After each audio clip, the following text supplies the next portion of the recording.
Our story now is the debate in Washington over the war in Nicaragua. It's going to be a political issue this fall. 3 years ago, President Reagan authorized the CIA to start supporting the rebels fighting the Sandinista government in Nicaragua. The Sandinistas, you'll recall, had earlier been cheered by virtually every segment of society there for throwing out of power the much-hated regime of the dictator Somoza. But instead of democracy, the Sandinistas copied the Marxist government of Cuba with its one-party rule.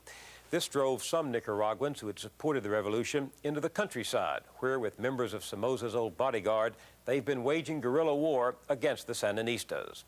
On the grounds that the Sandinistas were sending arms from Nicaragua to leftist guerrillas in nearby El Salvador, President Reagan began CIA support for the rebels. But then he permitted help for more than the interdiction of weapons, and soon the U.S. was subsidizing attacks not only against the Nicaraguan military, but against civilians and their means of livelihood. This has increased the debate in Washington over whether we should be involved at all.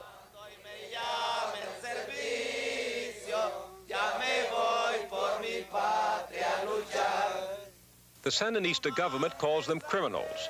President Reagan describes them as freedom fighters. They are the Contras, the counter-revolutionaries of Nicaragua. These are the insurgents the United States has been supporting, Nicaraguan men and women who are waging a not-so-secret war against their government. The song they sing is of fighting and sacrifice and of the urgency of saving their country.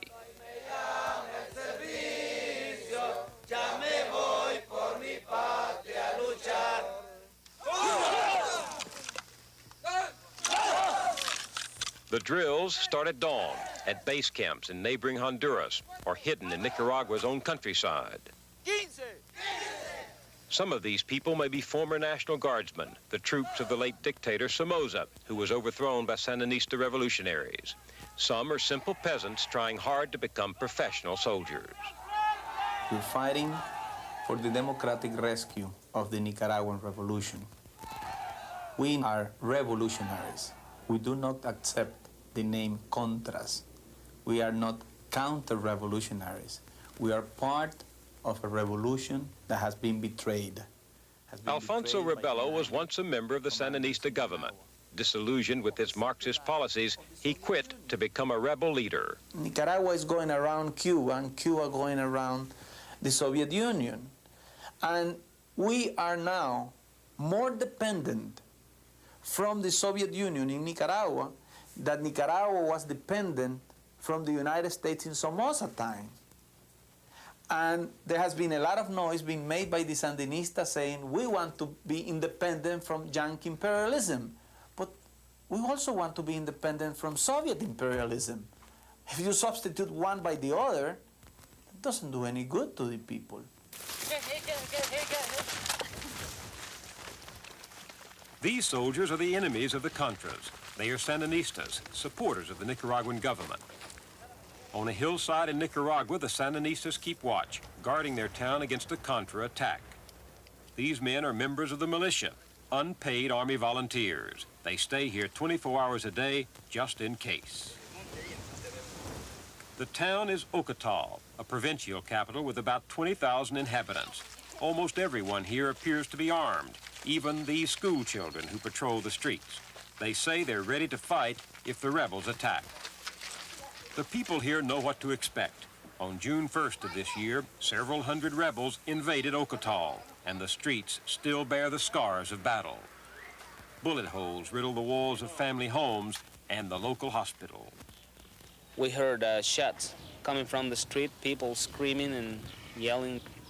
Alfonso Malispin was working at the radio station when it was attacked. They poured gasoline on the floor, on the desks, chair, everything, and they set the whole place on fire. There was an old man sleeping there.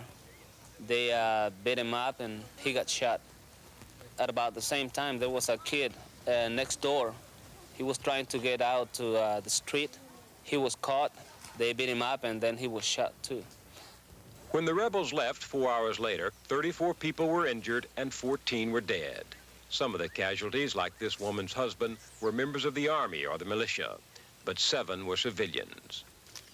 I believe that the whole responsibility of the war in Nicaragua belongs to the United States. Antonio Jarquin has been Nicaragua's ambassador to Washington. He is a native of Ocotal. That force is a mercenary force, has been organized, trained, financed, and directed directly by or through intermediaries by the U.S. administration. We will not have war in Nicaragua without the President Reagan's current policy. Would there be no rebels fighting your government if it were not for the U.S.? Certainly not. We will have a normal opposition, as any government has, but not a war. This is where they kept the basic grains of the basic grains program that they were using. These American medical workers visited Ocotal to take a look at the damage. They found the granary completely destroyed. This was the storage place in the intermediary where they have the grains so that they can get them to the peasants at low cost. You can see what's left of it. This is all that remains of tall silver silos that housed food for the people. Now, scavengers search for the few remaining bits of grain. Along with the granary, the Contras destroyed a coffee drying plant, the offices of the electrical company, and the lumber yard, which had been the largest employer in the region. Ocotal was no isolated target. Elsewhere in Nicaragua, the rebels are attacking in an effort to bring the government to its knees. So far, the estimated damage is over $200 million. The economy has been further shaken by U.S. government attempts to stop the Nicaraguans from getting international loans to rebuild their country. But a war against the economy has become a war against people.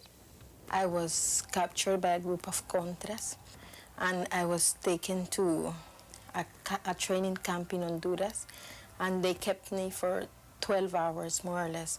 During those 12 hours, I was beaten and I was raped by a lot of the Contras.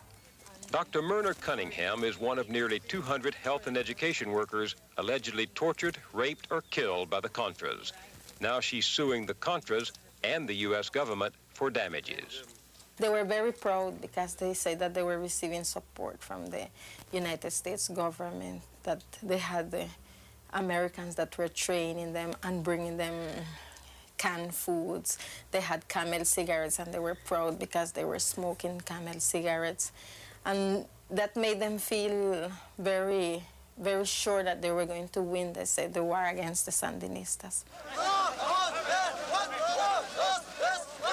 Although military analysts say it's doubtful these Contras could actually win the war, their numbers have been growing. 3 years ago, there were about 1,500 rebels. Today, an estimated 15,000. They have received from the United States about $100 million, funneled through the CIA. The Contra War, as it's known, is the largest, best publicized, and most controversial CIA operation since Vietnam.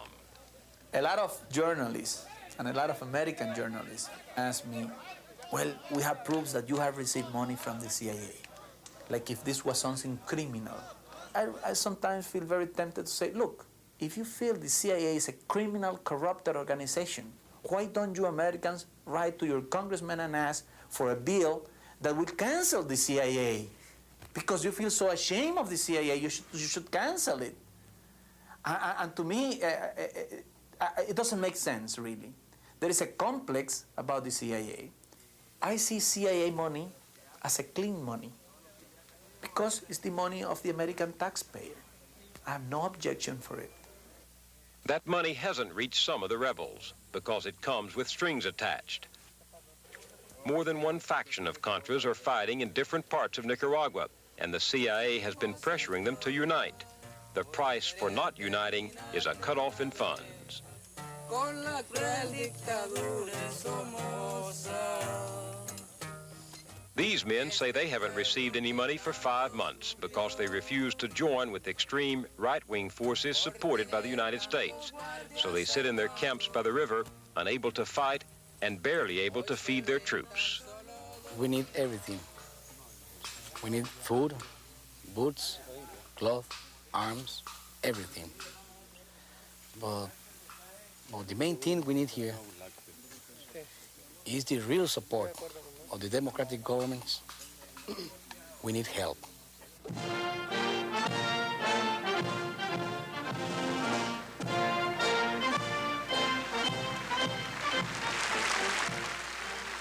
In In Washington, more help for the Contras has been a long-running controversy between President Reagan and CIA Director William Casey on the one side and the Democratic leaders of Congress on the other. In years past, the White House could order covert CIA actions without telling Congress. Then both the House and the Senate demanded to be kept fully and currently informed of all major CIA activities. The House Intelligence Committee has tried to monitor the administration's secret war. At first, it had little quarrel with the president's request. Republican member Bill Young of Florida, a Reagan supporter, remembers. The committee agreed that we would support the Contra forces, that while we would not be attempting to overthrow the government of Nicaragua, the Sandinistas, we would be allowed to actually go into Nicaragua to attack targets that would be considered military or that would be considered supportive of their military, and it would be done for the purpose of keeping them busy at home so that they wouldn't have the time or the resources to bother the people of El Salvador. And in your judgment, what you were told then has been done and there's been no exceeding what you had been told? To be honest with you, there may have been some excesses in several areas. Economic targets have been hit when we had intended that they not be hit. As the war expanded, some members of the House Intelligence Committee accused the administration of failing to inform them of the CIA activities, and they tried to limit funds for the war. A leading spokesman against Reagan's policy, Congressman Wyche Fowler, Democrat of Georgia. Is it true that the administration tried to sell the covert war in the beginning by saying that only 400 or 500 Contras would be involved, 4 men on a patrol trying to interdict arms? That is true. They sold it as an arms interdiction program with minimum risk to the participants. Have you seen evidence that arms were interdicted? Well, I think that weapons have been captured, but they are, honestly, few and far between. Well, there's just simply no question that the administration, in setting its policy, chose the CIA as the instrument to carry out a paramilitary operation against the Sandinista government in Nicaragua. And when we found that the Army continued to grow and grow beyond any expectations or any reporting by the administration, that is when the Intelligence Committee went to the United States Congress and said, we've got to stop this. But they couldn't stop it. While the House tried to cut off funds for the war, the Senate pressed to continue the money, and the Contras went on to attack Corinto, Nicaragua's largest port. In a pre-dawn strike, they blew up fuel storage tanks, turning most of the country's oil reserves into flames. Months later, the CIA directed mines to be placed in the same harbor and 2 others, an act condemned around the world, even by America's allies. The House voted again. No more money for the Contras. We on the Intelligence Committee have done everything we could through the parameters of legislation, a couple of thousand miles away in Washington, to limit the objectives of the Contras and to make sure that any damage to the economy, civilian targets, was kept to a minimal, if at all. But the truth of the matter is, we're all kidding ourselves if we think when you arm people down there and all of a sudden they grow and grow and grow and take on a life of their own and leadership of their own and objectives of their own, that this kind of thing is not going to happen. What do you think we've accomplished, Congressman Young, in the last 3 years of this war? We've kept El Salvador from falling behind the Western Hemisphere's Iron Curtain. No question in my mind, El Salvador would have fallen, Guatemala would have fallen, and I believe that Honduras would have fallen also by now. I think it was that critical at the time.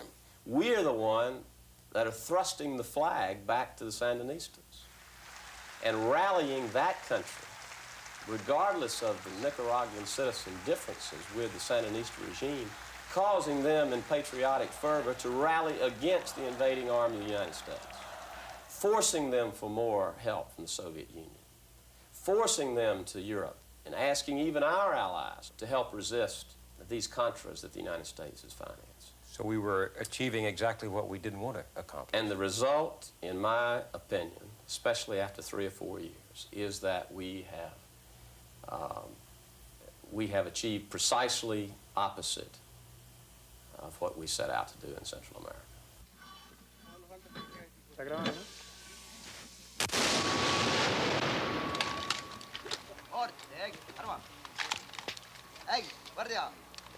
It's easier to start a war than to stop it. These Contras still have plenty of ammunition, enough to last 5 months, they say. But what happens then? If Congress cuts off all the money and they're left defenseless in the countryside of Nicaragua, they're not likely to find mercy from the Sandinistas. More likely, most of the Contras would end up in refugee camps like this one in neighboring Honduras. Already, more than 80,000 Nicaraguans have fled their homeland for safer ground. These people are the families and relatives of the Contra forces. There are no jobs for them in Honduras, so they spend their days listening to rebel broadcasts about the progress of the war. They hope the Contras will win, and they can go home again. Do you think that if the present policies toward Nicaragua continue, there will be more war? I have no doubt that the current policy continues. The United States eventually will intervene directly in Central America, and it will start a new type of Vietnam in the heart of the American hemisphere. What chance would Nicaragua have if the United States invaded? We are fighting in Nicaragua for an idea. Ideas are stronger than armies. We are a small nation, we are militarily weak, economically weak, but morally we are very strong. Strong enough to defend our country. It doesn't matter how high will be the price we will have to pay. You know, if you conquer a country, you got to keep conquering it. And I just don't see that there is a possible lasting military solution. So even if the administration's policy was wildly successful and we somehow chased the Sandinistas, where would they go? If they went back to the hills and mountains of Nicaragua where they fought Somoza for 10 years, what would we have accomplished? We would have promoted in Nicaragua what we now have in El Salvador, a bloody civil war.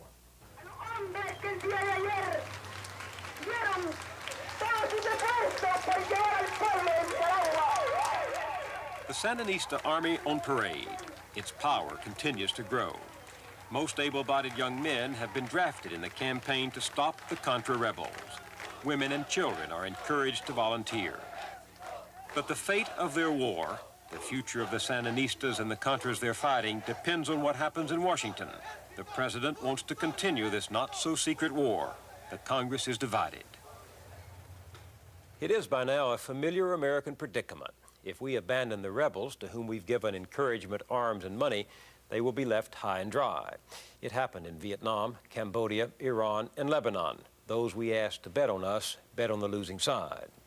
But if we continue to support the Contras and they continue to war on the economy and civilians of Nicaragua, then we will be subsidizing violence against people who happen to be living in the wrong place at the wrong time, who have done us no harm.